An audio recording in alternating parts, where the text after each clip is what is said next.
Fala, Bruno, tudo bem? E aí, Rodolfo, tudo bom? Como é que você tá? Tudo tranquilo? Ouvindo bem por aí? Ouvindo. Show Tá de me ouvindo bola. bem? Sim, tudo bem por aqui. Pessoal, também todos Tá ouvindo bem? ótimo. Se puder sinalizar aí, show de bola. Bruno, queria primeiro agradecer por você aceitar o convite. Sei que a agenda é sempre corrida, por aqui é correria também.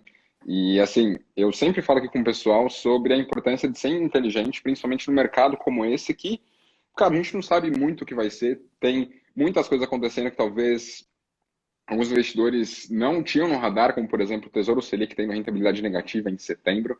E para mim é muito importante, né, além das pessoas lerem livros como o próprio investidor inteligente, mas serem inteligentes na prática.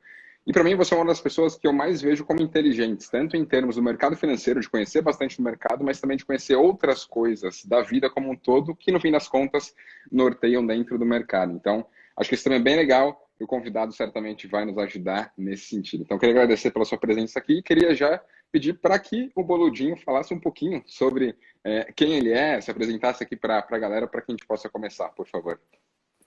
Bom, primeiro eu quero agradecer o elogio, Rodolfo. Muito obrigado.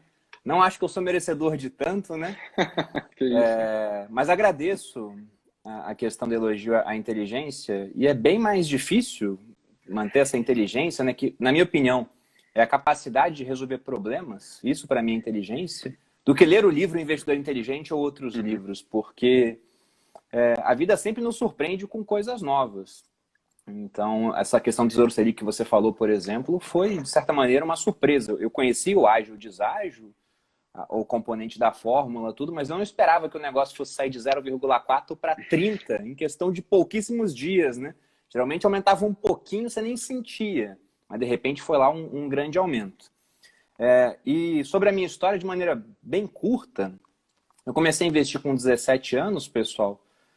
O meu primeiro investimento foi no extinto Banco Real, um fundo de investimento. Na época era o único que aceitava uma quantia de R$ 100 para começar, só tinha uma opção. E era tudo que eu tinha em termos de poupança na época. Eu tinha acabado de ganhar meu primeiro salário de R$ 400. Separei 25% dele e fui investir no Banco Real, deixando bem claro o motivo da escolha, porque a gerente era muito bonita. Era bem mais bonita do que o pessoal do Banco do Brasil, né? Os funcionários lá do Banco do Brasil. boa. E depois que eu fiz esse pequeno investimento, eu dei muita sorte. Eu peguei um período onde o Brasil ele estava voando, assim, a bolsa estava subindo para caramba. Eu nem conhecia a bolsa ainda, foi um fundo de investimento, foi um investimento indireto em bolsa. Só que em 2 meses o que era 100 virou 140. E é pouco, né? R$ 40 não é muita coisa, mas em termos percentuais foi muita coisa. Eu comecei a fazer contas de juros compostos e falei, pô, nesse ritmo, daqui a pouco eu tô rico. E um tempinho depois, logo que isso não aconteceu, a bolsa subiu, em 2008 ela desabou. Fiz outros investimentos ali em bolsa nesse período, mas sempre com pouco dinheiro, fui aprendendo e com 20 anos eu falei até para os meus amigos e para um professor na época que quando eu tivesse 30 eu teria 1 milhão. Depois essa meta ela mudou, porque eu descobri o conceito da inflação. Eu vi, não adianta muito eu querer ter 1 milhão se a inflação pode ser muito alta, né? Pensa no venezuelano que falou que queria ter 1 milhão de bolívares há 10 anos. Hoje ele conseguiu isso, mas 1 milhão de bolívares não compra nem um pedaço de queijo, né? E aí eu decidi que eu queria, com 30 anos, ter um patrimônio que fosse o grande o suficiente para que, através dos rendimentos dele, eu pudesse manter o meu padrão de vida, aquele que eu tinha como oficial do Exército. Isso acabou acontecendo com 29 anos, né? E desde então, estou aqui nas redes sociais, principalmente no Instagram, passando um pouco do que eu aprendi e ainda aprendo, né, nessa jornada. Boa, muito bom. E, assim, eu acho que o que é muito legal da sua jornada, e principalmente acompanhando aí o seu trabalho, é a questão de você olhar para classes de ativos diferentes, né? Eu vejo você falando de renda fixa, vejo você falando de Bitcoin, vejo você falando de investimentos no exterior, de ações. Então, para mim, é meio que no-brainer que o bom investidor é aquele que consegue diversificar os seus investimentos, né? Você pega grandes gestores de recursos, como um Howard Marks, um Joe Greenblatt, um Ray Dalio, o próprio Warren Buffett, eles vão diversificar em classes de ativos. E para cada pessoa, a diversificação ela vem em um momento diferente, né? Para mim, vem que eu entrei na bolsa em 2016 e, cara, é muito fácil você ganhar dinheiro quando a bolsa aponta para um só lugar, né? E aí você vai lá e quer apontar, quer colocar tudo. Às vezes você começa pequenininho para testar se dá certo ou não, e à medida que dá certo você quer colocar mais. Só que aí que pode vir um grande tombo. E para mim veio quando chegou o Joesley Day. Então veio o Joesley Day 10% em um só dia e, cara, ali estremeceu aquela confiança que eu tinha, né? Porque eu falava, cara, eu sou a pessoa, né? Tô colocando dinheiro e tá rentabilizando, mas o mercado, acho que melhor do que ninguém, ele consegue te disciplinar e mostrar que você tem que ser humilde aqui. Então, a partir daquele momento, eu percebi que, cara, eu tenho que diversificar os meus investimentos, eu tenho que olhar para classes de ativos diferentes, e eu queria saber de você. Quando que veio essa grande questão da diversificação? Né? Quando que você começou a olhar para essas outras classes de ativos e viu que elas podem ser complementares dentro de uma carteira, elas podem trazer bons retornos e ainda assim te trazer uma boa segurança? Bom, eu acho que a primeira vez que eu ouvi falar de diversificação, né, eu queria poder usar um autor conhecido, alguma coisa assim, mas foi com a minha avó, né? Vejo que vários aqui também, porque ela sempre falava, você não pode ter todos os ovos na mesma cesta. E eu fui aprendendo isso em fases, né? Primeiro eu pensei, basta não ter todo o dinheiro num mesmo fundo ou numa mesma ação. Depois você vê que há um risco sistêmico na bolsa em certas classes de ativos, né? Aí depois você pensa, é só não ter tudo na bolsa, então vou ter uma parte fora da bolsa. Mas há um risco sistêmico no país também. Se eu tiver todo o meu dinheiro em real, esse ano eu estou embaixo d'água, pensando em termos internacionais para quem ganha em dólar. E aí você vê, você tem que ter um dinheiro fora do Brasil também, aí você vai para os Estados Unidos. Só que os Estados Unidos também são passíveis de falhar. Então, você quer ter todo o seu capital no exterior nos Estados Unidos? Não, depois você começa a espalhar por outros países. Então, é uma questão de fases, né? Ou ter alguma coisa que não dependa de país nenhum, como é o caso do Bitcoin, por exemplo. Ou do ouro também, que é negociado no mundo todo. Eu gosto muito do ouro, que ele é um exemplo incrível, né? Eu dou exemplo, às vezes, do pessoal que vai entrar numa máquina do tempo para viajar para o futuro. O que você vai levar para comprar as coisas lá? O pessoal fala, pô, real não vou levar, não sei se vai ter.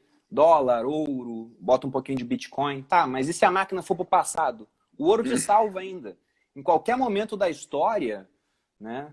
Pelo menos da história que a gente já tem a escrita, já uma civilização, o ouro era valorizado. Você podia parar então na máquina do tempo na China imperial ou no Império Inca, enfim, qualquer lugar, o ouro você seria capaz de fazer trocas com ele. Né? Então eu fui vendo a necessidade de diversificação à medida que eu fui aprendendo. Eu gosto muito de estudar história também. E você pega a história da Europa, eu estou lendo agora, por exemplo, pela segunda vez o Conde de Monte Cristo, né? E é interessante que você vê um monte de entrelinhas econômicas que eu, na primeira vez que li, eu era um adolescente, eu não tinha visto. Né? Coisa de, por exemplo, o Napoleão vai voltar para a França. Aí o camarada que recebeu a informação primeiro chega para o sogro dele e fala, vende os títulos todos, né? Porque você tem títulos da dívida do Império, se Napoleão vem, acaba, né, aquela França monárquica, ele vira novamente o imperador e ele fala, essa dívida não é minha, ele simplesmente não paga. E estudando história, eu me deparei, por exemplo, com famílias que são ricas há 500, 600, 700 anos. A gente não tem isso no Brasil, porque há 700 anos, a rigor, né, não havia Brasil em termos de país, né? Nós éramos uma terra inexplorada, dividida ali entre diferentes domínios indígenas, pequenos. Mas você pega na história da Itália, que há pouquíssimo tempo é um país, existiam famílias que eram donas de praticamente algumas regiões. Você pega a família Médici em Florença, você pega os Colonna na região de Roma, e você vê, os caras são ricos há 800 anos. O que eles fazem para ser ricos há tanto tempo? Diversificam. Eles não tinham ações na época para diversificar, não tinha fundo imobiliário, mas eles tinham terras, tinham castelos em diferentes partes da Europa, tinham rebanhos, né? Tinham animais ali que eram mais valorizados, né? Belos cavalos, tinham obras de arte na parede, tinham estátuas, tinham ouro. Aí estoura uma guerra, Napoleão invadiu Nápoles e colocou o cunhado dele, né, o Murat, como o rei de Nápoles. Isso aconteceu de fato. E, na visão do rei de Nápoles, você é um inimigo, né? Porque é uma família aristocrática que não se submeteu a ele. Simplesmente você arranca o quadro da parede, bota nas costas, pega o seu melhor cavalo, pega o ouro, bota no bolso e foge para a Áustria, onde você tem conhecidos, né? Riqueza também é network, e você pode ter terras lá. Aí depois que Napoleão foi varrido da Europa, você volta, toma posse de novo do seu castelo, coloca o quadro na parede, guarda o ouro no cofre e bota o cavalo para reproduzir. Então, em termos, né, modernos, é isso que eu quero fazer com o meu dinheiro. Show. Acho que isso é muito importante, né? Porque você vai evoluindo ao longo do tempo. E às vezes quando você começa ali com um pouco, cara, às vezes não tem muito problema você ser concentrado em uma só coisa. Porque talvez não seja um dinheiro que vá te prejudicar tanto, né? Você tem ali 10 mil e cai 10%, cara, é R$ 1.000, dói? Claro que dói, né? Porque acho que o bolso é o órgão mais sensível do corpo. Mas ainda assim você tem o resto. Mas quando você tem um patrimônio maior e você forma esse patrimônio, você está trabalhando um longo tempo, você tem, sei lá, 300 mil, meio milhão, 1 milhão, cara, você não quer tomar uma ré muito grande, por isso que você vai diversificar esses investimentos aí em classes de ativos diferentes e classes que vão andar de forma diferente, né? Então, por isso que eu gosto de ter ativos que têm uma correlação distinta, como, por exemplo, ativos dolarizados, o próprio Bitcoin, que eu sei que você fala muito a respeito disso, já eu quero abordar um pouco. Gosto bastante. Porque eles vão dar de forma distinta e isso vai trazer um equilíbrio dentro do portfólio, né? Porque para aqueles que têm só ações, por exemplo, eu não acho que é uma estratégia interessante, porque o mercado ele vive de ciclos, e esse é um tópico que eu quero falar com você aqui, né? Porque eu, quando comecei ali em 2016, eu vi a questão do impeachment e tal, e cara, não precisava ser um gênio para ganhar dinheiro. Assim como no ano passado não precisou ser um gênio para ganhar dinheiro. Em qualquer classe de ativo que você se expôs, você ganhou. Né? Seja no Ibovespa, foi 31%, fundos imobiliários 35%, ouro foi para frente, dólar foi... Cara, você não precisou ser small gênio. cap, então, né? Se você comprou umas empresas que são menos líquidas, pequenininhas, o negócio subiu 50% no ano. Pô. Isso aí. Tesouro IPCA também deu uma baita porrada o ano passado. Então, cara, você não precisou ser gênio para ganhar dinheiro. Só que o cenário agora é outro. Né? E depois que eu li no ano passado o livro do Howard Marks, o Mastering the Market Cycles, que ele fala sobre os ciclos de mercado, sobre a importância disso, eu falei, cara, diversifica um pouco mais e tem um pouco mais de renda fixa, né? Principalmente num cenário como esse, que a gente tem Selic a 2% ao ano, e eu falo que eu tenho 30% em renda fixa, as pessoas falam, caramba, você tem 30%, você é louco? Né? Por que você não tem isso alocado em outras coisas? Cara, talvez as coisas podem cair mais, tem a questão da Europa, aí uma segunda onda do coronavírus, eu quero ter liquidez, porque dinheiro para mim é rei em momentos como esse, eu quero ter sanidade, porque dinheiro para mim é sanidade nesses momentos para conseguir comprar aquilo que eu gosto mais barato. Então, eu queria que você falasse um pouquinho, Bruno, sobre essa questão, né? O porquê que o ciclo de mercado ele acaba sendo importante para você, porque eu me lembro, né, principalmente quando a gente estava ali em março, que veio aquela onda de circuit breaker e tudo mais, que muitas pessoas perguntavam para você, né, o que você achava que iria acontecer e tal, e você falou, cara, eu acho que pode melhorar, mas antes disso pode piorar um pouco mais. Exatamente nessa questão de que, poxa, talvez seja um momento de que o ciclo tá lá em cima, nos Estados Unidos, parece que é uma bolha, as techs e tudo mais, e o mercado ele sobe, mas ele também eventualmente pode cair, e nós aqui no Brasil sabemos bastante isso, né, então queria que você falasse um pouquinho sobre isso, né? Por que é importante olhar para os ciclos de mercado para conseguir se expor com os seus recursos? Bom, a primeira coisa, eu gostei muito do que você falou, Rodolfo, sobre a questão de que você tem renda fixa. Hoje o pessoal olha, né? Poxa, mas renda fixa hoje é perder dinheiro. Mas na hora que a crise estoura, é aquilo que segura, né? Melhor ainda se for em dólar, porque aí segura de verdade. O real, ele segura para a nossa realidade. Eu até falei outro dia, eu estou no começo de uma turma nova do Viver de Renda, a Bolsa novamente bateu no patamar dos 100 mil pontos. E aí o pessoal comemora, voltou para os 100 mil. Só que a primeira vez que bateu 100 mil, no ano passado, o dólar era 3,80. Aí bateu 100 mil de novo, era 4. Aí bateu 100 mil de novo, estava 4,70. Aí bateu 100 mil de novo, era 5,20. Agora bateu 100 mil, o dólar está 5,60. Então, se em reais está batendo 100 mil, em dólar a gente está caindo já tem um tempo. Então, a gente está embaixo d'água. E é nesse tipo de cenário que eu acho que a gente pode vir a conviver nos próximos anos. A Bolsa ela subindo, mas quando ela faz um fundo, ela está fazendo um fundo maior do que o anterior. E é incrível, porque a maior parte das pessoas elas não acreditam que certas coisas podem acontecer até que elas aconteçam de fato, né? Então, elas não conseguem imaginar um cenário de longo prazo com preços em queda. Mas eu consigo porque eu vi isso acontecer. Não é porque eu tenho, nossa, eu consigo imaginar o que não aconteceu. Não é isso. Eu comecei a investir, como eu disse, assim que eu entrei no Exército, em 2006.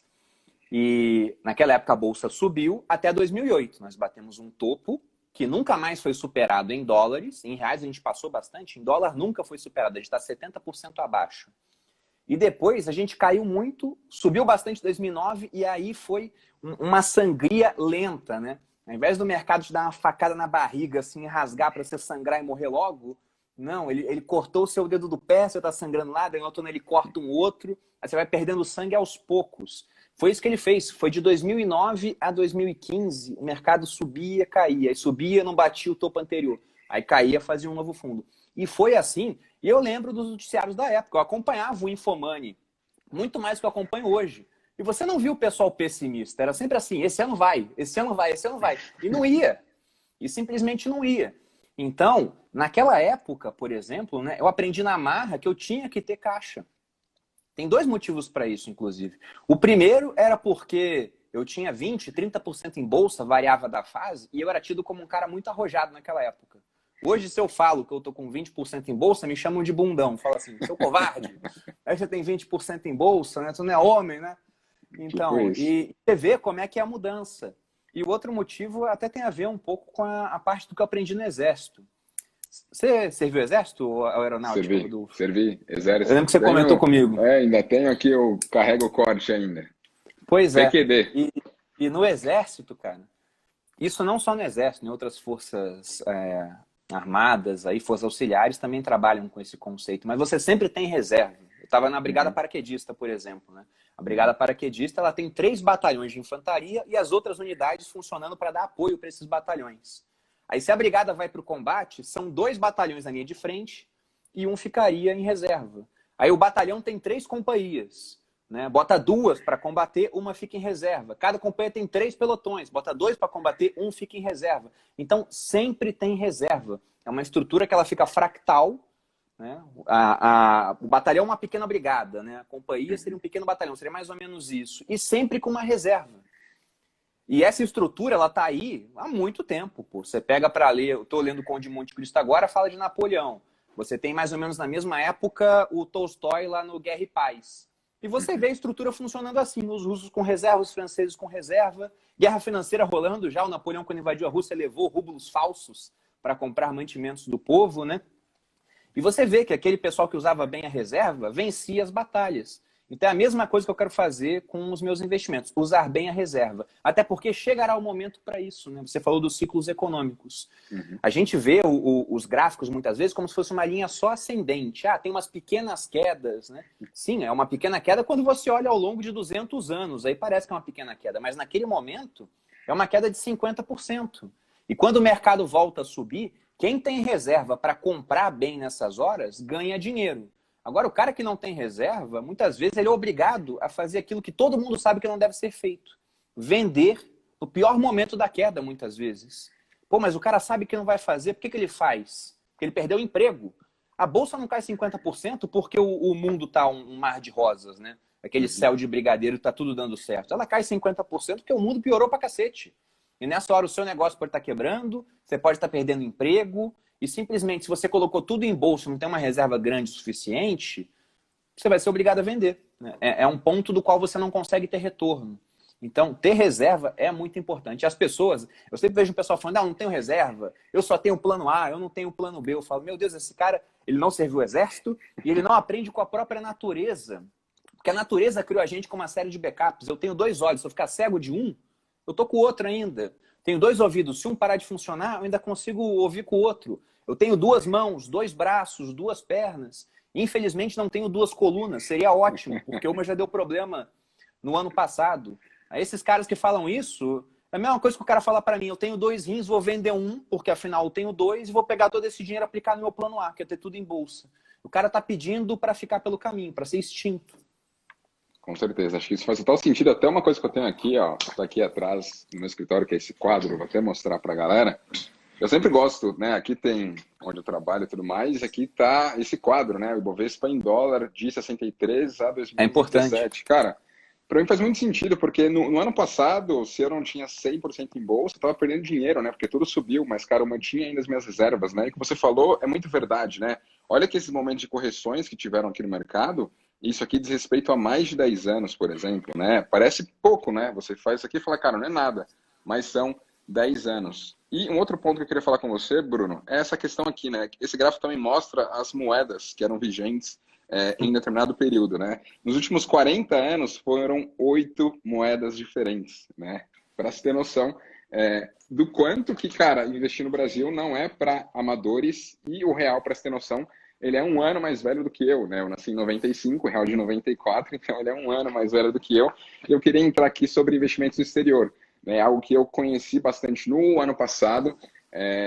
E, poxa, acho que no ano passado o dólar já estava caro, né? Mas eu aprendi no mercado que o dólar caro é aquele que você não tem. Eu podia ter comprado muito mais e estaria surfando uma onda muito melhor, mas, poxa, equilibrou muito a minha carteira e me trouxe uma visão muito global que, poxa, me ajuda demais. E eu queria saber de você, né? Quando que entrou essa questão de investimentos no exterior, né? Quando que você viu que talvez deixar todo o seu dinheiro aqui no Brasil ele pode ser frágil, é importante você ter essa diversificação geográfica e principalmente estar exposto na moeda mais forte do mundo, que é o dólar, num país que tem as maiores reservas do mundo e num país também que é de primeiro mundo, né? Tem a maior bolsa do mundo, né? Somando NYSE e Nasdaq, ali são 46% de todo o volume global, então você está no primeiro lugar do mundo. Eu queria saber de você, como que se deu isso, né? O porquê investir no exterior e quando que deu esse estalo? Cara, não dá para deixar só aqui no Brasil, é importante diversificar lá para fora também. Olha, o estalo em si, de que eu deveria investir lá fora, ele é antigo.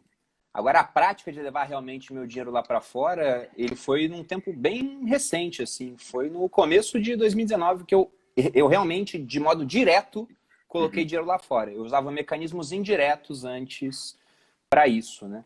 E foi uma necessidade que eu vi porque o patrimônio tinha crescido. Eu falei, poxa, já não faz sentido. Na verdade, eu estou atrasado para fazer isso. Eu estava adiando porque a parte de impostos lá fora é um negócio chato pra cacete, né? A gente sabe que dá, se você quiser fazer tudo na risca ali certinho, vai dar um trabalho. E aí evoluíram as plataformas também, né? Hoje você tem mais de uma plataforma, mas eu uso a Avenue e eles facilitam muito essa parte do imposto. Eu acabei levando diretamente o dinheiro para lá. Mas essa questão de ser necessário, ela está muito clara para quem estuda um pouco de história do Brasil. Você citou, né? 8 moedas nesse período. Se pegar, desde que a família real portuguesa veio para cá, falamos muito de Napoleão, né? Fugindo de Napoleão, inclusive, quando eles chegaram aqui em 1808, eram os réis. E agora a gente está no real, foram 10 moedas. 10 moedas. A grande maioria ali naquele período hiperinflacionário, e até uma coisa interessante de falar, né? Porque você botou o gráfico do Ibovespa aí, e muitas vezes o pessoal até usa isso, fala, pô, você não tem que investir fora do Brasil, porque veja só, compara o Ibovespa com o Nasdaq, com o Dow Jones, né? Estou até com eles abertos aqui. O Ibovespa está em 100 mil pontos. O Dow Jones, que existe desde o século XIX, está em 27 mil. Então o Ibovespa deu de 3, né? O Dow Jones. O Nasdaq está em 11, o S&P está em 3. Só que muito desse movimento do Ibovespa foi hiperinflação. Quando o Ibovespa foi criado, o pessoal que é mais cru em bolsa, o que eles falaram? Pegaram lá o Cruzeiro, se eu não me engano, era lá em 67, 68 a moeda. Estou com ela aberta aqui, a lista de moedas. Era o Cruzeiro Novo. Aí eles falaram, então, vamos investir agora, criar um índice para acompanhar a Bolsa de São Paulo. Pega as empresas que compõem esse índice, que eram as maiores, as mais líquidas, né? Daquela época, e faz um investimento de 100 cruzeiros novos em cada um. Pronto, está montada a carteira. Isso são 100 pontos do Ibovespa. Se essa carteira for subindo, o Ibovespa vai subindo. E subiu pra caramba. Por quê? Hiperinflação. O preço de tudo subia. Né? E depois que foi criado o Ibovespa, a gente teve Cruzeiro Novo, Cruzeiro, Cruzado, Cruzado Novo, Cruzeiro, Cruzeiro Real, até chegar no Real. E nesse período nós cortamos 12 zeros da moeda. Então você comprava um pão por um cruzeiro, daqui a pouco o pão custava 1.000, aí o governo chegava e falava, vamos cortar 3 zeros, né? Corta 3 zeros aí. E agora o pão voltou a ser um cruzado. E mudava a moeda. Então o Brasil ele tem uma história de destruir riqueza nos últimos anos. Se a gente for pegar aqui no Brasil, se eu não me engano, ó, desde 54, de 1954 até 1994, foram 40 anos consecutivos de inflação de 2 dígitos. Então não dá para você ficar com todo o seu dinheiro num país assim. O Rodolfo muito bem citou o tamanho do mercado americano, né? Vamos pensar no tamanho do mercado brasileiro. É 2% do mercado mundial, mais ou menos. Possivelmente, isso eu estou pegando do ano passado. Deve estar menor agora. Porque a gente, em dólar, está perdendo uns 40%. Então, será que realmente faz sentido ter todo o seu patrimônio dentro do Brasil? Ainda mais se for um patrimônio que ele está crescendo, ele é maior, né? Vale a pena você ter essa exposição mundial. E um outro ponto é que se a gente for observar até a nossa própria rotina, e depois que você começa a investir na bolsa, talvez você fique um pouco cego para isso, mas fale com o iniciante. Chega, sei lá, para quem tem filho, para o seu filho de 10 anos e fala, filhão, vem cá, vamos comprar umas ações com o papai. De que empresa você quer comprar a ação? Eu duvido que ele vai falar que é Sinqia, Banco Inter, até Itaú. Né? Ele não vai falar que quer comprar ação do Itaú. Ele vai falar, pai, compra da Disney, compra da Apple, compra do YouTube, né, que está dentro da holding, da Alphabet, né, Google. Ele vai falar as empresas que ele usa. E será que são tão diferentes das que a gente usa no dia a dia? Eu acordo, né, o Apple Watch agora, acabei de comprar, né, eu achava que era rolho, agora eu estou pensando, por que eu não comprei esse negócio antes? Mas eu acordo, ele está carregando do meu lado, eu boto ele no braço, pego o meu celular, que hoje é um iPhone, mas antes era um Samsung, é uma empresa coreana, né, não é brasileira. Aí, quando eu vou olhar o celular, eu vejo o Instagram, eu vejo o WhatsApp. Se alguém me perguntar algo que eu não sei, eu vou buscar onde? No dicionário? Não, eu abro o Google. E aí, quando eu jogo o assunto no Google, aparece lá quase sempre entre os primeiros resultados um vídeo do YouTube. Para quem é solteiro, o cara faz tudo isso e depois ele olha o Tinder. Empresa americana. Você vai ouvir música no Spotify. A empresa em si não é americana. A origem é sueca, mas está listada na Nasdaq, a bolsa de tecnologia americana. Então demora um tempo para você ter contato com alguma coisa que é brasileira. A primeira coisa que eu tenho contato é o café. Só que o café é uma commodity. Se o preço do dólar sobe, né, como ele é negociado no mundo todo, geralmente o café fica mais caro também. Então é uma questão de realmente observar a realidade. Você vai ver que há uma necessidade de se expor lá fora, porque todos nós temos parte dos nossos gastos dolarizados. Mas, infelizmente, a maioria não tem receita em dólar, não ganha dinheiro em dólar. E nem patrimônio. Só que para corrigir o patrimônio é fácil. Começa a investir uma parte lá fora. E se você comprar algumas empresas que, por exemplo, pagam dividendos, né, nem todas pagam, aí você vai ter um pouquinho de receita em dólar ainda. Então, com o tempo, você vai fazendo isso. Nesse momento de crise, né, o que a gente viu? O dólar sobe pra caramba, porque todo mundo quer buscar moeda forte, né, vende moeda emergente, aí simplesmente uma parte do seu patrimônio ela dá um salto, de uma vez, né? 40% para cima. Não, e isso que é legal, né? Porque a bolsa americana ela cai também, só que geralmente ela tende a cair menos do que a bolsa brasileira, porque ela é mais madura, né? Então, no seu ponto mais agudo ali, em março, o S&P caiu 30% e o Bovespa caiu 50%, então ele caiu menos do que a nossa bolsa. Só que se você comparar o quanto o dólar subiu no período, você ficou netado, você ficou no 0 a 0 ali praticamente, né? Mesmo com aquela queda lá fora, porque pelo câmbio você subiu. E tem também a questão, né, Bruno, de que tem o risco Brasil, né? Quando você migra para o mercado americano, você está exposto no mercado americano. E, cara, o que chamou muita atenção para mim foi a própria Argentina. Você vê um governo de esquerda ali que podem ter pessoas milionárias, bilionárias, e se elas quiserem tirar e migrar nesses recursos para dólares, eles têm um limite ali de US$ 200 por mês. Então, cara, imagina alguém milionário, bilionário em peso argentino, tá preso, tá refém aquela moeda. Virou algo para você queimar como se fosse um Pablo Escobar ali em Narcos para aquecer a filha, porque perdeu o valor daquela moeda. Então, acho que ter essa diversificação geográfica é muito importante, porque eu vejo muita gente falando, né, poxa, talvez o Brasil não vai para frente, a gente tem problema político aqui, mas quantos são aqueles que querem, de fato, sair com parte do seu patrimônio aqui do Brasil e se expor lá fora para se proteger disso, né? Muita gente fala, mas poucos são aqueles que fazem. E até nessa parte de fazer, eu queria que, se você puder, é claro, compartilhasse o que você gosta de ver lá fora, em termos de classe de ativos, né? Eu, particularmente, gosto de ter ali estoques, tenho ETFs de estoques, tenho REITs também, né? ETFs de REITs e REITs diretamente, principalmente alguns segmentos aí que eu trabalhei durante 7 anos com TI antes de vir para cá para o mercado financeiro, então conheço muito a parte de data center, que é gigantesca lá no mercado americano, a parte de infraestrutura, de torres de celular, que tem a se beneficiar também com o próprio 5G agora, e gosto de commodities, né? Então, você bem falou da questão do café, que você pode negociar lá. Em maio eu comprei bastante ETF de petróleo, né? Então tem o ETF Uso, que ele se baseia ali no petróleo, eu consegui se beneficiar com essa alta que teve, e foi bem interessante. Tem outros ETFs como o IAU, o SLV e tudo mais. Então é bem legal no mercado americano que você tem todo esse combo, né? Tanto stocks, ETFs, REITs, bonds também. Poxa, às vezes a galera quer pegar aqui um CDB do Bradesco, né, que está pagando ali 100% de CDI ou 90% de CDI, né, porque é um banco mais premium. Lá fora você consegue pegar bonds que pagam 6, 7% ao ano em dólar. Então é um mercado assim que é incrível. Eu queria saber de você, né, se você puder falar em classes assim, ou o que você preferir, do que você gosta disso expor lá fora, ou que está nesse momento, enfim, para que a galera saiba. Bom, a primeira coisa, né, lá fora eu gosto de ter caixa. Uhum. O que é caixa realmente? Agora, a maior parte do caixa é dólar, puro e simples, que está parado na conta da corretora. Não é a melhor situação possível, eu queria que ele estivesse rendendo juros, né? Mas aí você pega realmente aqueles investimentos que seriam os mais seguros, né? Vamos pegar aqui no Brasil, pensando em risco de crédito, seria você comprar um título público, ali a pessoa física, pelo programa Tesouro Direto, né?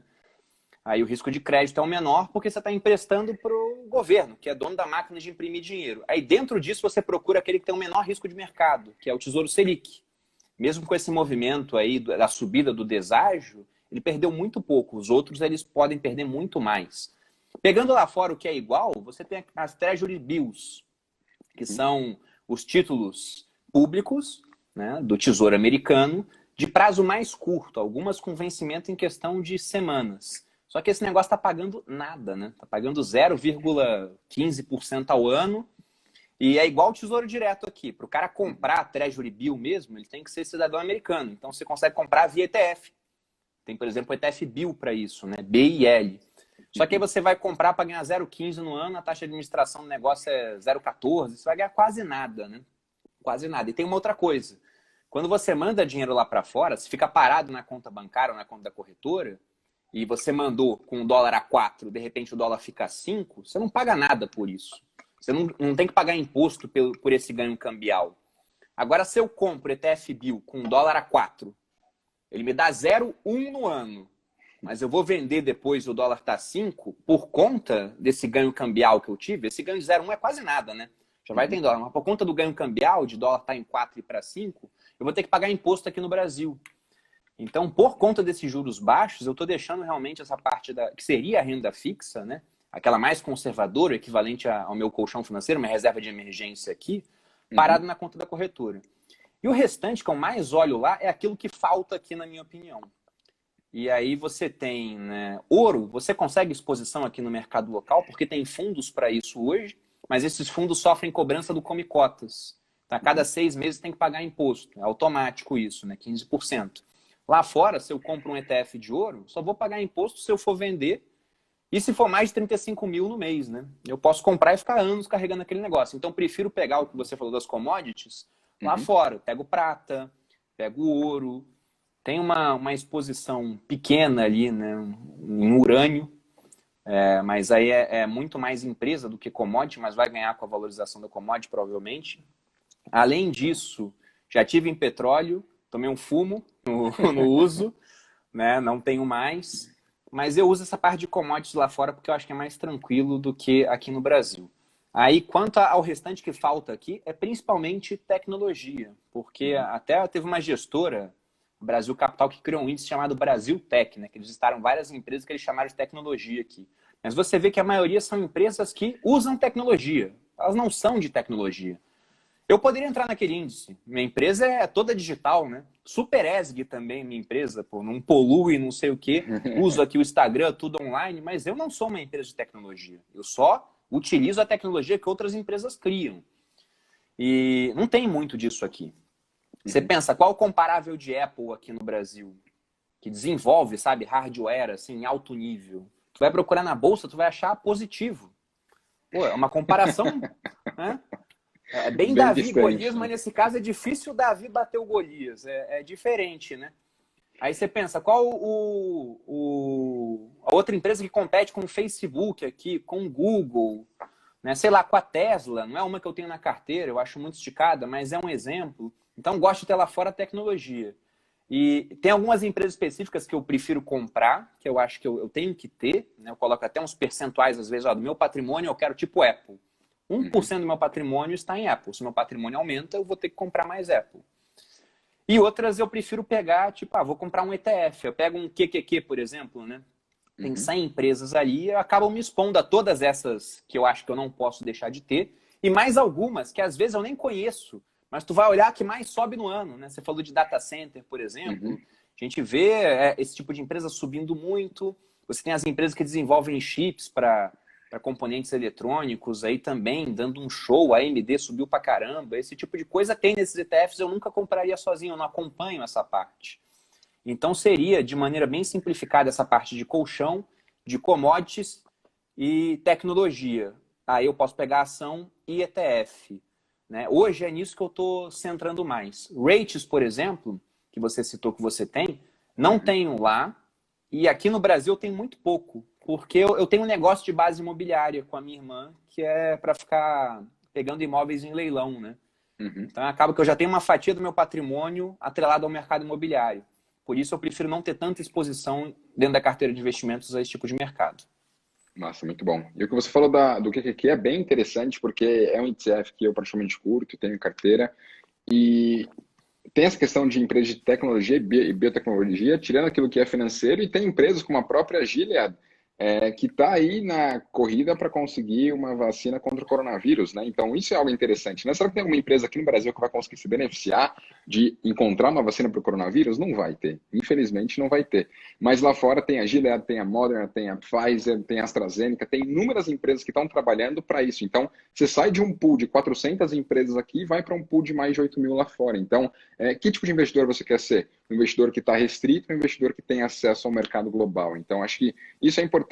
E para quem às vezes está pensando aí, né? Poxa, o Bruno deixando essa grana aí em conta corrente lá na corretora, ele é doido. Galera, tem o SIPC lá fora, tá? Então, $250 mil que você tenha na conta corrente da corretora estão garantidos caso ela venha a quebrar. Tá? Então, é diferente aqui do Brasil que você tem no máximo o MRP e ele funciona só se você comprar o ativo e fizer a venda e ter esse recurso lá e a corretora quebrar para você ser ressarcido. Não, o dinheiro que está lá, está em dólar, você tem ele garantido. Então, por isso que é legal a maturidade do mercado americano, né? Completamente diferente aqui do Brasil e faz sentido você se expor lá. Um comentário, posso fazer um comentário sobre isso, Rodolfo? Por favor. Que eu achei bem interessante. Você tem o SIPC, né? E lá você tem, por exemplo, algo que criou o nosso FGC, que é o FDIC, né? FDIC. E aí tem um exemplo bom, né? Em 2008, quando o Lehman Brothers quebrou, era um dos maiores bancos americanos, era o quinto ou quarto maior banco, o FGC americano, né? O FDIC, Federal Deposit Insurance Corporation, ele garantia até 250 mil por investidor, ele quebrou junto. Só que o governo foi lá e resgatou. Não que seja uma conduta que eu moralmente acho interessante, né? Porque eu muitas vezes vejo até que esse tipo de seguro, ele deixa as pessoas mais displicentes. Aqui no Brasil, porque tem o FGC, eu vejo investidores entrando em bancos que não lucram há anos porque tem o FGC. Aí o cara fala, eu vou botar, eu estou coberto pelo FGC, estou ganhando bem para estar naquele banco, se quebrar o FGC me paga. Então, o cara, ele é propositalmente imprudente porque existe um seguro gratuito, né, passado para ele. Lá fora, existem esses seguros, mas eu acho que o melhor seguro de todos é você investir em uma instituição lucrativa. Né? E, felizmente, eu conheço, né, o Uli, que foi dono foi um dos criadores, né, era acionista da Clear, da Wintrade, daí ele abriu a Avenue lá fora. Tem lá, né, na página quem são os acionistas, tem o fundo do Jorge Paulo Lemann, tem outras pessoas com muita experiência de mercado. O cara tá... Enquanto eu não estou falando com ele no WhatsApp, acho que ele está comprando empresas, porque o tempo todo aparece alguma coisa que a Avenue comprou. Então eu sei que eles têm bastante recurso, por isso que eu fico mais tranquilo. Agora, se eu estivesse investindo realmente numa corretora que, pô, é capenga, eu ficaria menos tranquilo. Embora haja esse seguro do governo americano e os caras são os donos da máquina de imprimir moeda do mundo, né? Porque se você imprime muito real, ninguém quer real. Quem valoriza o real somos nós e o Mercosul aqui, né? Mas eu conheci alguns forças especiais americanos quando eu fui para fazer um intercâmbio, um West Point, Academia Militar Americana. E os caras, quando vão fazer missão no mundo todo, eles levam dólar, porque todo mundo aceita dólar.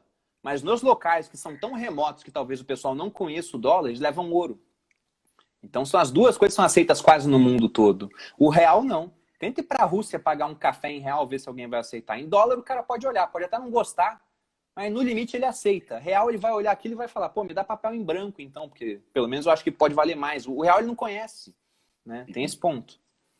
Com certeza. Acho que esse ponto que você falou de segurança, ele é muito importante, porque eu vejo muitos investidores que às vezes entram ali, cara, ainda tem, por incrível que pareça, alguns CDBs de bancos aí para daqui 5, 7 anos que remuneram aí 10% ao ano, 12% ao ano, e aí a galera manda já que, Rodolfo, o que você acha? Eu falo, cara, você já pesquisou esse emissor? Né? Porque o principal risco de um título de renda fixa é o emissor, porque você está emprestando dinheiro para ele. Será que ele vai ter saúde para te pagar? Isso que você falou de lucratividade é importante. O patrimônio, quanto que ele tem de patrimônio? Você vai ver, às vezes, um banco como esse, cara, é um patrimônio tão ínfimo que ele não consegue pagar aquele passivo dele. Olha o índice de Basileia, né? Quanto de capital próprio ele tem e quanto de capital de terceiro ele tem. Será que ele segue as exigências ali do Banco Central? E, cara, geralmente não. E sabe qual é o pior? Olha o pior. O pior é que se eu falar o nome do banco aqui para as pessoas, muitas vezes o banco pode alegar que eu estou cometendo crime contra o mercado financeiro. Porque as pessoas vão correndo querer tirar o dinheiro do banco e bancos são instituições naturalmente alavancadas, vivem de emprestar mais do que eles têm de recurso, pelo sistema de reservas fracionárias. O cara fala, você pode quebrar meu banco se você falar mal de mim, isso é crime. É fogo, né? Pois é, mas pensem nisso, tá, galera? Pensem na saúde desse emissor e principalmente pensem no tempo que o seu dinheiro vai estar preso, tá? Sempre que eu vou olhar para o investimento, eu olho de 3 pilares: segurança, rentabilidade e liquidez. Muitas pessoas só olham para a questão de rentabilidade, mas que segurança que ele vai te trazer e que liquidez que ele vai te trazer. Às vezes ficar 7 anos com a sua grana presa pode ser muito ruim. Nós vimos esse ano quanto que o cenário mudou em meses, em dias, né? Quanto mudou rápido. Então, você ter a sua grana com uma boa liquidez para conseguir manejar a sua carteira é muito importante, tá? Então, nunca se esqueça desses 3 pilares. Eu sei que o Bruno sempre comenta sobre isso. Eu acho importante ressaltar aqui, porque quem é inteligente é também aquela pessoa que vai escapar dessas furadas para não ficar preso em algo que não é bom. Gente, não existe almoço grátis, né, Rodolfo? Você vê É um isso banco aí. pagando 12%, enquanto o restante está pagando nem metade disso, né? Uhum. Não é porque o banqueiro é bonzinho, deve ter algum motivo. O cara não está conseguindo se financiar por uma taxa mais baixa do que essa. E aí ele bota 12% com um prazo de 7 anos, gente. 7 anos. 7 anos, ó, nós teremos uma eleição daqui a 2 anos, tem o governo todo do próximo presidente, que pode ser o Boulos. Vai saber quem vai ganhar a eleição. Ah, não, o Bolsonaro está muito popular, porque deu o auxílio emergencial. Dão outra facada nele, o cara não disputa a eleição. Uhum. Então, é engraçado, né? Porque eu já vi gente se gabar. Ah, eu peguei uma vez um CDB de tanto, era óbvio que era uma boa oportunidade, porque deu certo. Se tivesse dado errado, você não estava nem falando disso, entendeu? Então, não tem obviedade nisso, né? Não vale a pena você entrar com muito capital em um investimento sem liquidez, o Rodolfo citou aí, né? Os 3 pilares, sem liquidez, com uma segurança capenga, só é seguro que tem o FGC, né? O FGC não consegue cobrir o sistema todo, ele funciona muito bem quando bancos pequenos quebram. Mas deixa uma instituição maior quebrar um dia, que a gente vai ver se o FGC vai funcionar mesmo. O FGC, há pouco tempo a gente viu, no último balanço dele, ele tem 50 bilhões mais ou menos líquido para pagar os resgates. Vamos lembrar, é 250 mil por CPF, né? Pega uma instituição com 10 milhões de clientes. Tem vários bancos digitais hoje com 10 milhões de clientes. Não são tantos assim, mas já tem alguns. Se um deles quebra, 50 bilhões por 10 milhões, 5 mil reais para cada um. Ah, Bruno, nem todo mundo vai ter mais de 5 mil, então vai ter investidor que vai conseguir ganhar mais. Vai, gente, mas segurança é importante. Não se baseie apenas em FGC. O FGC é como se fosse, não sei se o pessoal já subiu aí em Mirantes, né? Geralmente tem uma grade lá. Se não tivesse a grade, o pessoal ia chegar com todo cuidado, assim, né? Tipo Pedra da Gávea no Rio de Janeiro. Já foi, Rodolfo, na Pedra da Gávea? Sim, sim. Pedra da Gávea, você não fica lá na beirinha, assim. Você chega com cuidado, não tem grade. Se tivesse uma grade, eu tenho certeza que ia ter um miserável se apoiando na grade para tirar foto, assim. Aí a hora que todo mundo faz isso, a grade quebra, né? Cai um monte de gente. Isso é o que o FGC faz com o mercado. É bom que ele exista? É, mas se todo mundo ficar abusando dele, uma hora, né? Quando a grade cair, vai ter gente caindo junto. E a outra questão é que tem que ter liquidez, pelo menos na maior parte do portfólio. Ficar imobilizando durante 7 anos no investimento pré-fixado, vamos lembrar, né? Se a inflação aumenta muito, o teu rendimento é aquele combinado. Imagina o cara que pegou na Argentina, é um exemplo extremo, mas está acontecendo aqui do lado, né? O cara que pegou um equivalente a um CDB lá, pagando 20% ao ano. O cara acha que fez um negoção, a inflação está o dobro disso. Então, perdeu o dinheiro dele. É Com isso. certeza, com certeza. Tem muita coisa que tem que levar em conta e cuidado, porque muitas são as ofertas aí no mercado, principalmente nesse momento que tem inúmeras pessoas, passamos de 3 milhões de CPFs, enfim, tá tudo muito aquecido, mas nem tudo que te oferece você tem que entrar. É muito IPO, é muito follow-on, é muita coisa, Muito. muito cuidado com isso, tá? Preserve seu capital, que vai ser fundamental, tá? E, Bruno, a gente falou aqui um pouco no início, né? Você falou da questão de que você foi oficial do Exército. Eu fiquei ali durante 6 meses no Exército, né? Eu estudei na Fundação Bradesco e lá eles tinham um tiro de guerra aqui em São Paulo. Então eu participei do ESIM e participei de um quartel aqui em Barueri. E o meu sargento, inclusive, ele era PQD, inclusive o meu pelotão era o pelotão Velame. E, cara, eu tive muitas experiências ali no Exército, acho que foi muito legal, mas acho que a principal foi a questão da disciplina.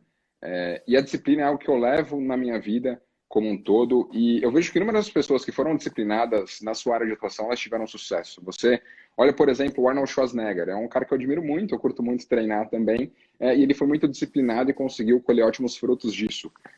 A minha noiva curte muito natação, e por isso acompanhei muito o Phelps, e cara, ele foi o maior recordista olímpico de natação, e é um cara muito Sinistro. disciplinado, treinava sol, chuva, festas, enfim, ele tinha a disciplina de ir lá e fazer. O Warren Buffett, um dos maiores investidores aí da história, um cara que eu tiro o chapéu, também mostrou ao longo do tempo a importância da disciplina, porque ele não teve que reinventar a roda para ser bilionário, bastou ali ter retorno consistente de 20% ao ano, ele conseguiu ter a fortuna que conquistou. E eu queria saber de você, né? Essa disciplina, ela me ajudou muito. Eu queria saber o quanto que a disciplina como um todo, que principalmente veio do exército ali, te ajudou nessa sua jornada como investidor, e para você, como que você vê essa questão para os investidores, né? Qual que é a importância dessa disciplina para os investidores? Bom, um primeiro recado, né? Você tem um pai vendo aqui pensando, pô, quero que meu filho seja disciplinado, vou botar ele no exército. Os meus amigos todos que não eram disciplinados foram embora, assim, no começo da formação, porque ele dá uma selecionada, né? O cara que já é disciplinado, ele fica mais. O cara que não é, ele não aguenta. Então, não dá para mudar as pessoas muitas vezes. Esse é um ponto interessante. Eu já era um cara disciplinado. Eu treinei judô durante bastante tempo na minha vida, eu era super regrado nos treinos, alimentação, isso desde novo. E aí no exército isso acabou indo para outras áreas, mas me ajudou bastante, porque depois que eu vi, né, o que era o efeito dos juros compostos no tempo, e uma das coisas que favoreceu essa jornada que eu tive é que os juros eram bem mais altos do que hoje. Então, em 2015, não faz tanto tempo assim, você tinha pré-fixado, isso depois que a Dilma tinha saído. Quando ela estava lá, tinha pré-fixado pagando 18% ao ano, no Tesouro.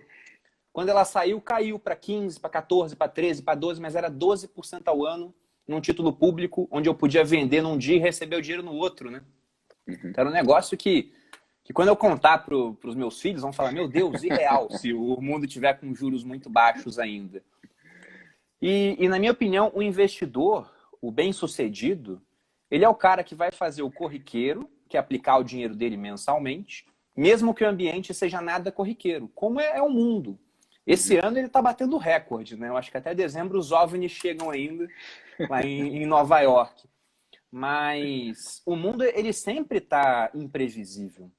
Depois que as coisas acontecem, é mais simples, né? Igual a eleição. Vamos pegar a nossa última eleição. Já vi vários comentários falando que a vitória do Bolsonaro era totalmente previsível. Eu penso muito diferente disso. Eu estava na Brigada Paraquedista, estava lá trocando de roupa no alojamento, quando chegou um amigo meu, o Maicon, né? Não sei se ele vai estar vendo a live, né? Ele acompanha o que eu faço aqui, um grande abraço, vai ser pai agora. E eu lembro do Maicon falando para mim, Perini, você viu que o Bolsonaro vai ser candidato? E eu falei, esse cara nunca vai ganhar, ele é muito radical. O que aconteceu na eleição, ele ganhou. O pessoal fala que é óbvio. Então, uma facada, né? Quase morreu, mas era óbvio. Aí eu lembro que quando isso aconteceu, foi engraçado, porque uma seguidora me enviou um stories de um cara de esquerda falando, vocês vão ver, o dólar vai bater R$ 6 por causa do Bolsonaro, vocês vão ver. E ela falou, Bruno, será que isso é verdade? Aí eu falei, não tem como isso acontecer, o dólar não vai bater R$ 6, né? Vai chegar nem perto disso. Pergunta se esse cara tá comprando dólar, né? Então, cara, ele estava quase certo, mesmo que pelos motivos errados, mas eu duvido que ele tenha comprado dólar, porque não era óbvio que isso ia acontecer. Já eu estava errado, eu falei para ela, isso não deve acontecer. Chegamos quase lá, talvez a gente chegue lá ainda. Nesse ano, pode acontecer, não sei. Né? A gente pode ter uma outra rodada de desvalorização das moedas emergentes, tem muita coisa colaborando para que isso possa vir a acontecer, é uma possibilidade. E embora eu tenha falado para ela, isso não vai acontecer, eu fiz o que o cara devia ter feito, devia ter colocado dinheiro na opinião dele. Eu estava comprando dólar, não porque eu achava que ia bater 5,60, mas porque eu queria ter exposição internacional. E eu lembro quando eu comecei a comprar, com dólar a 3,70, 3,80, aquela dor no coração, né? Meu Deus, tá caro. O pessoal falando que vai cair, vai voltar para 3 baixinho. Não aconteceu. Então não há essa obviedade no processo, e mesmo assim você vai ter que investir o seu dinheiro. A disciplina vai te ajudar nisso. E não confundam, pessoal, né, essa questão de investir rotineiramente o seu dinheiro, mesmo que o ambiente seja nada rotineiro, nada corriqueiro, com investir sempre na mesma coisa. Acho que ficou bem claro, o Rodolfo falou, que eu sou o cara que... Eu não sou o cara do 100%. Eu sou um cara que eu penso muito bem antes de usar a palavra certeza. Eu vejo o pessoal com muita certeza, eu gosto de ter as minhas dúvidas. Né? Uma das primeiras coisas que eu penso quando eu vou fazer um investimento é o que vai acontecer se eu estiver errado? Porque eu posso estar errado. Né? Frequentemente isso vem acontecer. Se alguém não acredita, fale com a minha esposa, vai no Instagram dela. Né? E ela vai te contar vários causos disso aí. Então, eu nunca vou estar excessivamente concentrado em nada. Eu vou ter o meu patrimônio muito bem dividido entre ativos diferentes, entre moedas diferentes, entre países diferentes, justamente porque eu não tenho certeza. Agora, a única certeza que eu tenho é que todo mês eu vou investir em alguma coisa. No quê? Não sei. Naquilo que eu achar que está mais atrativo naquele mês. Boa, muito bom. Acho que isso é importante, né? Nós não somos super-heróis, tá, galera? Nós que estamos aqui produzindo conteúdo, nós somos pessoas que às vezes têm o dom, a facilidade de transmitir conteúdo, mas não quer dizer que tudo aquilo que nós investimos é algo que vai dar certo. Não, a gente vai errar ao longo do caminho. É claro, o próprio Warren Buffett errou, por exemplo, ali em maio, mostrando que ele se desfez de companhias aéreas, por exemplo. Então, até os grandes erram. Mas aquela questão, o quanto que você vai acertar e o quanto que você vai errar, e até por isso que vocês não podem tomar decisões de investimento só naquilo que nós falamos aqui, tá? Vocês têm que tomar as decisões por conta própria, tá? Vocês têm que analisar e tudo mais, e aí sim você vai tomar sua decisão, porque o ônus e bônus ele vai ser seu no fim das contas, tá? E até algo, Bruno, que eu acho que é bem interessante falar aqui para a galera, sobre a questão de criptomoedas, né? O Bitcoin nos últimos 12 meses está aí avançando mais de 100%.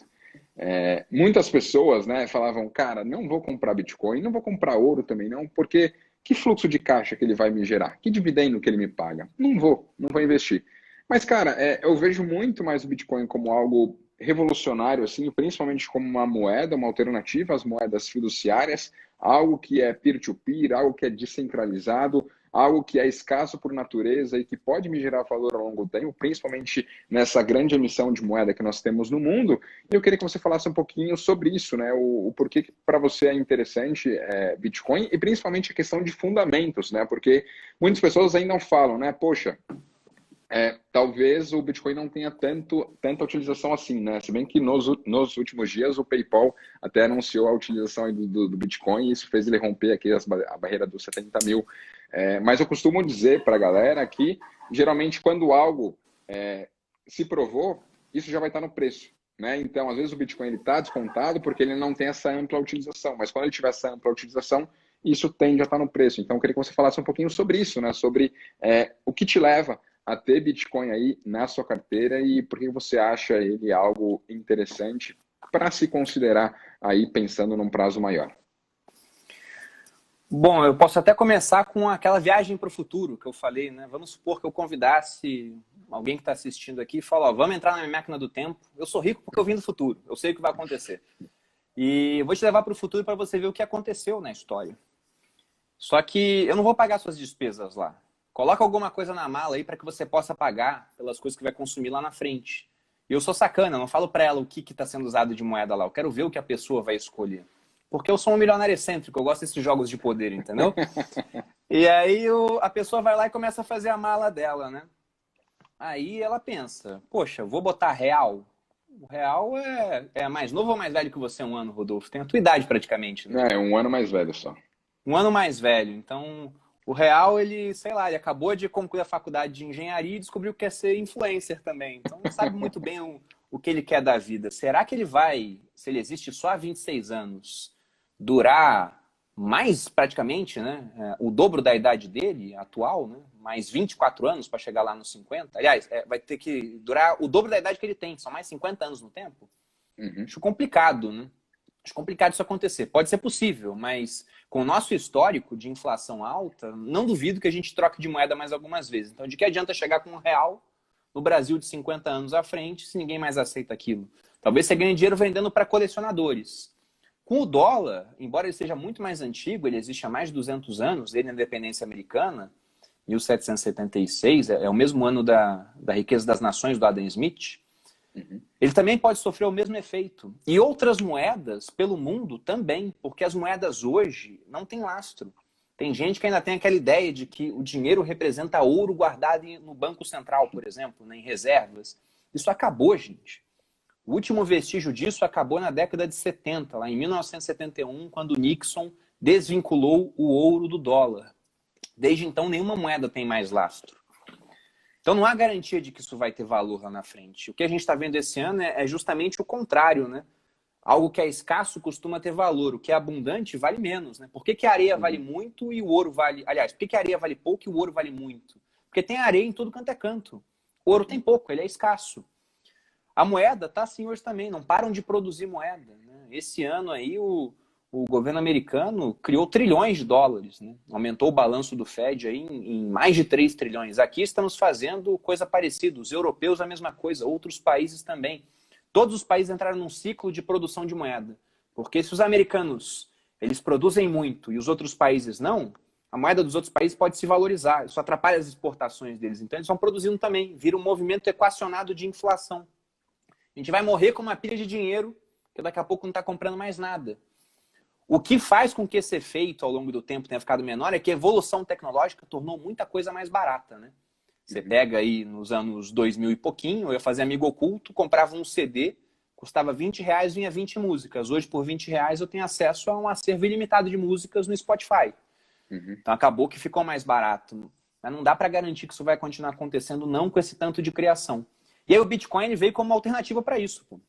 Ele foi criado após a crise de 2008 por um programador ou um grupo de programadores, né, de pseudônimo Satoshi Nakamoto. E ele tem uma característica muito interessante. Mais de uma, mas a principal é que ele é escasso digitalmente. Que é uma coisa que as pessoas não dão valor, mas é revolucionário, porque nada que é digital é escasso. Se eu mando um e-mail para o Rodolfo, ele continua na minha caixa, na dele, ele pode replicar para 1 milhão de pessoas e aquele e-mail, de repente, tem milhões de cópias. Um Bitcoin, não. Se eu transfiro para ele, não está mais comigo. Ele resolve o problema do gasto duplo, que é um problema complicado de ser resolvido. Então, esse ponto dele ser escasso é muito interessante. E tem outras características, né? O pessoal gosta de comparar o Bitcoin com o ouro digital, porque, de fato, eles têm essa questão da escassez. No Bitcoin é até mais forte, é uma escassez matemática.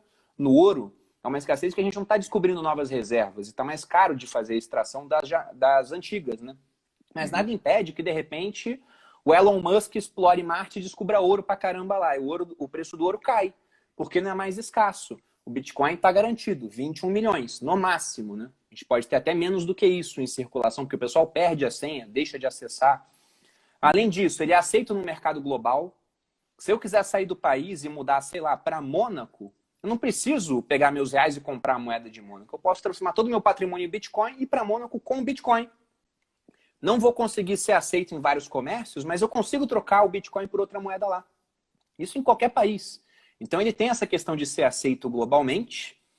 Um outro ponto, e esse é o calcanhar de Aquiles do Bitcoin, é só a questão do tempo. Enquanto o ouro tem esse mesmo poder de ser aceito globalmente, de ser escasso, né, e isso já há muito tempo, o Bitcoin ainda não. Como eu disse, ele surgiu após a crise de 2008, a primeira transação foi em janeiro de 2009.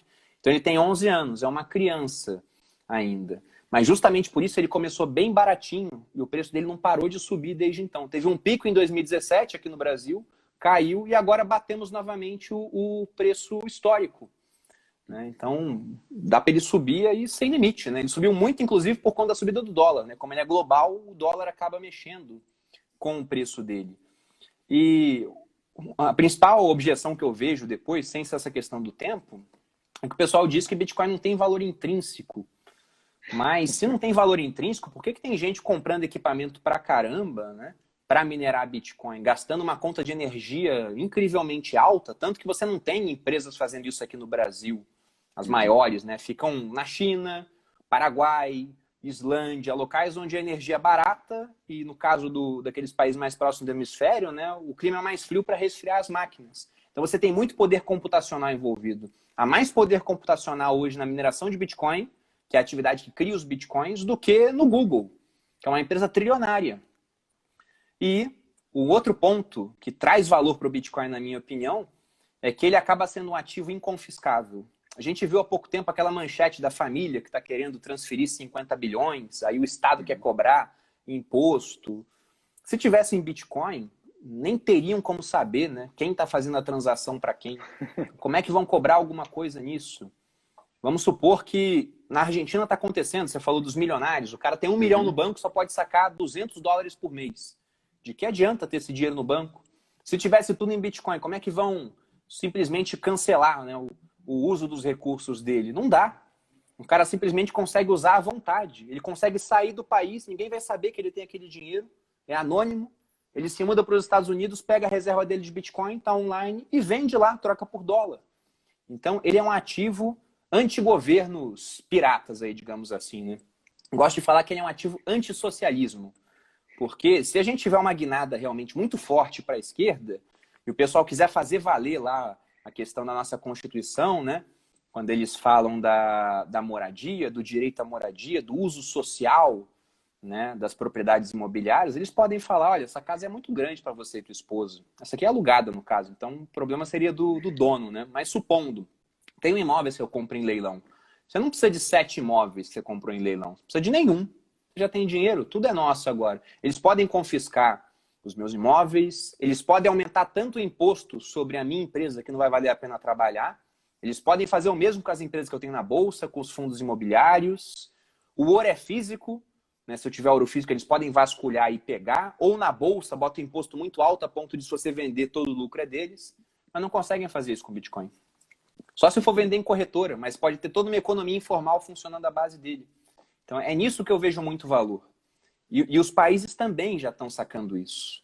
Tanto que se o Bitcoin tivesse pedido permissão para ser criado, nunca teria sido criado. Eles não deixariam. Igual aconteceu com a moeda do Facebook.